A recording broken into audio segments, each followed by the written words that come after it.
دين أيضا. مع الأسف كثير من الكرد عندما يكتبون باللغة الكردية يحاولون استعمال آين بدلا من دين، حيث يعتقدون بأن كلمة دين كلمة عربية، فلذلك الكتاب الكرد يتفادون كتابة الدين عند الكتابة باللغة الكردية. ولكن في الحقيقة هذه الكلمة هي كلمة كردية أصيلة.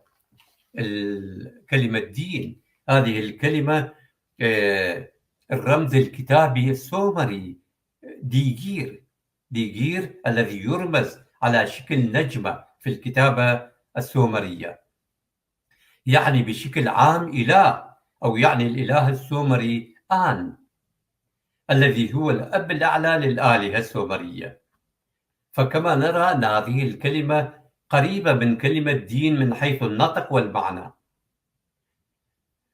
وأيضا كلمة دينجير السومرية تعني السماء أو الجنة، والتي لها علاقة أيضا بالإله والدين، حيث يوجد الإله في السماء، وأن الإله هو خالق الجنة.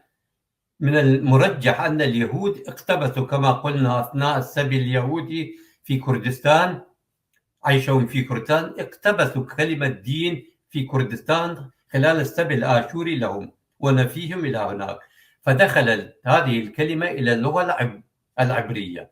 بعد ذلك قد تكون هذه الكلمة انتقلت من اليهود إلى العرب عند اختلاطهم مع البعض، وبذلك اقتبستها اللغة العربية.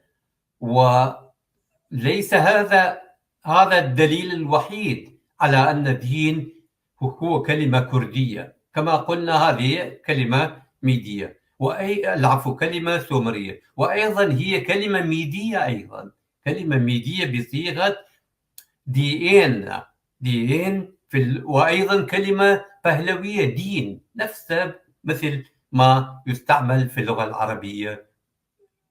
فأيضا كلمة مفردة سومرية، ومفردة ميدية، ومفردة بهلوية، 3 أسلاف الكرد. وهذا